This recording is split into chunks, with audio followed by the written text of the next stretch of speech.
السلام علیکم، میں ہوں عبدالستار، آپ الگ نیوز دیکھ رہے ہیں۔ طارق متین ہمارے ساتھ ہیں۔ خوشبوؤں کا ایک نگر آباد ہونا چاہیے، اس نظام زر کو برباد ہونا چاہیے۔ ظلم بچے جن رہا ہے کوچہ و بازار میں، عدل کو بھی صاحب اولاد ہونا چاہیے۔ اسلام آباد میں جج کی اہلیہ نے کم سن ملازمہ پر جنگلیوں کی طرح تشدد کیا اور بچی کو اغوا کر دیا۔ ظلم در ظلم در ظلم دیکھیں کہ پھر جج نے بچی کی والدہ سے رابطہ کیا اور کہا کہ پیسے لے لیں اور صلح کر لیں۔ والدہ نے جو جواب دیا وہ آپ کو بتاتے ہیں آگے۔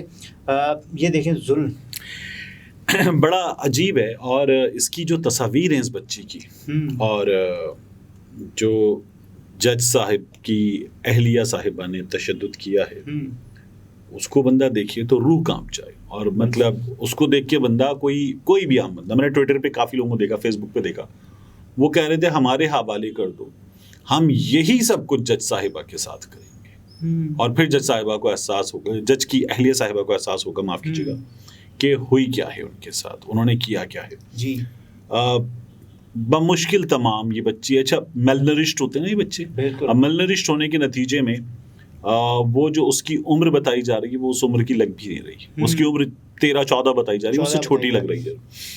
اور اس کے ہم نے جو ویڈیوز دیکھی اس میں اس کے سر کے بال، چونکہ وہ مرہم پٹی کے لیے، سٹچز کے لیے اتارے گئے ہیں سر کے بال، آپریشن ہوا ان کا، تو ملٹیپل جگہوں پر اس کے سر میں پروسیجر ہوا ہے، سٹچز ہوئے ہیں، اور کس طرح کے گہرے کٹ لگے ہیں، جیسے کوئی نوکدار چیز مار دی ہے، کچھ کر دیا۔ مارنے کا ارادہ تھا نا یہ؟ ہاں، یہ ایسا لگتا ہے پیٹنا نہیں تھا، یہ مارنے کا ارادہ تھا۔ اور وہ جو انہوں نے اس کے بعد بیانات دیے ہیں، کہتی ہیں کہ یہ خود ہی ٹکرا گئی دیوار سے، اپنا سر دیوار سے ٹکرا دیا، مطلب سر دیوار سے ٹکرایا، کوئی 4 جگہ سے اس کا سر پھٹ گیا، ایک جگہ دیوار سے ٹکرانے سے، اور وہ جو ٹکرائے گی تو وہ یہ کوئی ایک سائڈ ہوگی۔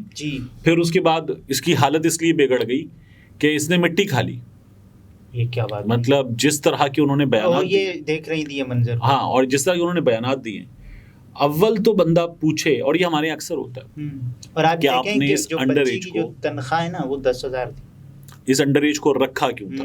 ہوتا کیا ہے، دیکھیے یہ ہمارے ہاں سندھ میں، پنجاب میں اور باقی جگہوں پر بھی اکثر ہوتا ہے، انتہائی پسماندہ اور پسے ہوئے خاندان سے اس کے بچے کو یہ کچھ ان رجسٹرڈ ایجنٹ ٹائپ کے لوگ ہوتے ہیں جو لا کے دیتے ہیں گاؤں گوٹھوں سے بچوں کو، اور فیملیز لے لیتی ہیں اور پورے سال کی تنخواہ ایک ساتھ ادا کر دیتی ہیں۔ اس کیس میں کیا ہوگی، وہ 1,20,000 روپے، اس میں سے کچھ 30-40% وہ ایجنٹ لے گیا ہوگا، تو کیا ملا ہوگا والدین کو، کوئی 60-70 ہزار روپے۔ لیکن تشدد، اب اس کے بعد بچی کل وقتی ملازمہ ہے گھر پہ، عام طور پر ملازمت کا دورانیہ ہوتا ہے 7 گھنٹے 8 گھنٹے 6 گھنٹے، اب یہ کل وقتی ملازمہ رکھ لیا ہے آپ نے، 24/7، اور اس کو پھر وہاں پر آپ جس طرح سے رکھتے ہیں عام طور پر ایسے گھرانوں میں، تو وہ تو نہ اس کی خوراک کا خیال ہوتا ہے، نہ اس کے لباس کا خیال ہوتا ہے، نہ اس کی ورکنگ کنڈیشنز کا ہوتا ہے۔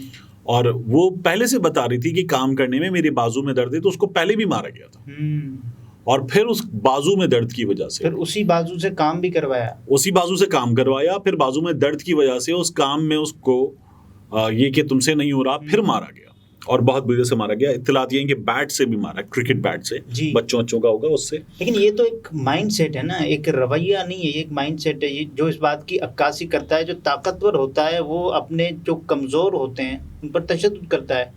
اچھا، افسوسناک پتہ ہے کیا ہے، دیکھیے یہ جج صاحب کی اہلیہ ہیں، یہاں سے انصاف پر مبنی فیصلے ہوتے ہیں، تو یہ ٹرانسفر ہونا چاہیے تھا ان کی فیملی میں، ٹریکل ڈاؤن، ٹھیک ہے نا، یعنی جج صاحب کا یہ رویہ ان کی فیملی میں ٹرانسفر ہونا چاہیے تھا، لیکن نہیں ہوا، اور جج صاحب کو اپنے گھر میں اس کو یقینی بنانا چاہیے تھا۔ آپ کو طیبہ تشدد کیس یاد ہے؟ جی، وہ بھی جج صاحب کی، وہ بھی جج صاحب کی اہلیہ تھیں، جج راجہ خرم جواد سم تھنگ ان کا نام تھا، اور ان کی اہلیہ تھی ماہین ظفر نام تھا ان کا۔ انہوں نے بھی یہی کام کیا، اور اس کے بعد بالکل اسی انداز میں ادھر سے چھپانے کی کوشش، ادھر سے چھپانے کی کوشش، صلح کی کوشش، ڈرانے کی کوشش، یہ تمام کوششیں ہوئی تھیں۔ وہ بڑا وائرل ہو گیا تھا کیس، یہ تو کیس اس طرح سے ابھی وائرل بھی نہیں ہوا، ابھی ہونا چاہیے، اور ہونا چاہیے ایسی تمام چیزوں کو وائرل بھی ہونا چاہیے۔ اچھا آپ یہ دیکھیں نا کہ ایک تو آپ نے تشدد کیا اور آپ یہ کہہ رہے ہیں کہ صلح کر لیں پیسے لے لیں، یہ تو زیادتی نہیں ہے؟ دیکھیے جج صاحب ہیں وہ یہ کہہ رہے ہیں، یہ ناانصافی ہے، سب سے بڑھ کر زیادتی سے بھی بڑھ کر ناانصافی ہے، اور ناانصافی سے بڑا ظلم کوئی نہیں ہوتا۔ ہے۔ تو ایک تو یہ کیا گیا، دوسرا اس بچی کے پھر آپ خاندان کی، پورے خاندان کی تذلیل کر رہے ہیں، اتنا مارنے کے بعد آپ قیمت لگا رہے ہیں اس کے زخموں کی، تو یہ اس سے بڑھ کر ناانصافی ہے۔ اور پھر قانون سے بچنے کی کوشش ہے، کس کی؟ وہ جو قانون کا رکھوالا ہے، جو محافظ ہے، ایک جج کی، اس کی اہلیہ کی، یہ قانون سے بھاگنے کی اور بچنے کی کوشش ہے۔ یہ ہمارے یہاں کٹہرے میں یہ ہمارے یہاں اٹھایا جانا چاہیے، بہت ڈھنگ سے اٹھایا جانا چاہیے، لیکن ہمارے افسوس ہے کہ جو پورا عدالتی سسٹم ہے وہ ہر جگہ، اچھا یہ عدالتی سسٹم کیا، یہ جو باقی جگہوں پر بھی ہوتا ہے، ہر جگہ اپنا پیٹی بھائی بچانے کی کوشش ہر جگہ ہوتی ہے۔ اچھا متاثرہ بچی کی جو والدہ ہیں، انہوں نے جج صاحب کی جو آفر تھی، جو صلح کر کے پیسے لے لیں اور صلح کر لیں، جواب دیا ہے کہ جج کو کہا آپ عدالتوں میں انصاف کرتے ہیں، آج اپنے کیس میں بھی انصاف کریں، ہماری بچی کی صورتحال بہت نازک ہے، ہم صلح کسی صورت نہیں چاہتے۔ مطلب خراج تحسین پیش کرنا چاہیے اس والدہ کو، اور انہوں نے کمپرومائز نہیں کیا، ورنہ لوگ جو ہے نا یہ دیکھ کے کہ سامنے جو ہے وہ تگڑا ہے، ہم کمزور ہیں، ہم کیا کر پائیں گے، لوگ اس طرح کے فریم آف مائنڈ میں چلے جاتے ہیں، لیکن اس بات پہ ان کو سیلیوٹ کرنا چاہیے۔ دوسرا ایک اور چیز بڑی دیکھنے کی ہے، یہ معاملہ مجھے میڈیا میں اتنا نہیں چاہیے جتنا یہ معاملہ مجھے ایک عام پاکستانی کو اپنے ایوانوں میں چاہیے۔ وہاں پر اس وقت کیا ہو رہا ہے، وہاں پر آپ قوانین بدل رہے ہیں، نگراں حکومت کو اختیار دے دو، الیکشن سے کیسے بھاگ جاؤ، اپنے کیسز کیسے بچا لو، خواجہ آصف کے جو بیوروکریسی سٹیٹمنٹس ہیں وہ ایکسپینڈ ہو رہے ہیں بار بار، بیوروکریسی کو آپ نئی گاڑیاں دے دیں، ملک نازک دور سے گزر رہا ہے، نئی گاڑی میں آرام سے گزریں گے اس نازک دور سے، نازک موڑ سے، تو یہ کوئی عجیب بےہودگی چل رہی ہے، عجیب بکواس چل رہی ہے، مراد چاہیے، تو یہ سلسلہ ہمارے ہاں جاری ہے، یہ مجھے ایوانوں میں چاہیے یہ چیز۔ اس کی وجہ کیا ہے کہ ہمارے ہاں یہ جو بچہ مزدور والے معاملات ہیں، ان میں کیا ہوتا ہے، دیکھیے ان میں ہمارے ملک میں پہلے اس میں عمر کی حد تھی 14 سے اوپر، 18 سے نیچے ہم نے مانا ہوا تھا جائز کہ ٹھیک ہے، کوئی 15 کا ہے، 16 کا ہے تو جو ہو رہا ہے ہونے دو۔ پھر اس کو بڑھا کر ایک اچھا کام یہ ہوا کہ 16 کر دیا گیا۔ کے جو مقدمہ کے جو متن ہے اس پہ بات کرتے ہیں۔ مقدمے کے متن میں کہا گیا ہے کہ 6 ماہ سے 14 سالہ رضوانہ 10,000 ماہانہ تنخواہ پر سول جج عاصم حفیظ کے گھر ملازمہ تھی۔ بچی سے ملاقات کے لیے آنے پر معلوم ہوا کہ وہ حبس بیجا میں بدترین تشدد کا شکار ہے۔ سول جج کی اہلیہ کے تشدد سے بچی کا دانت، ناک، بازو اور پسلیاں ٹوٹے ہوئے ہیں۔ ادھر لاہور کے جنرل اسپتال میں متاثرہ بچی کے سر کا آپریشن بھی کر لیا گیا اور بہت ان کو زخم ہیں۔ اچھا یہ بڑی جو ہے نا جسے وہ کہتے ہیں آپ کے ایسی ڈیٹیلز جو کسی کو متاثر کر سکتی ہیں، بڑی سینسٹیو ہوتی ہیں ڈیٹیلز، لیکن بہرحال یہ حقائق سامنے آنے چاہیے۔ تو میں آپ سے عرض کر رہا تھا کہ اس کو بڑھا پہلے 16 تک کر دیا گیا کہ 16 سال کی عمر تک اگر کوئی یہ ڈپارٹمنٹس ہیں ان میں کام کر رہا ہے تو اسے بچہ مزدور تصور کر لیا جائے گا، یہ نہیں ہونے دیا جائے گا۔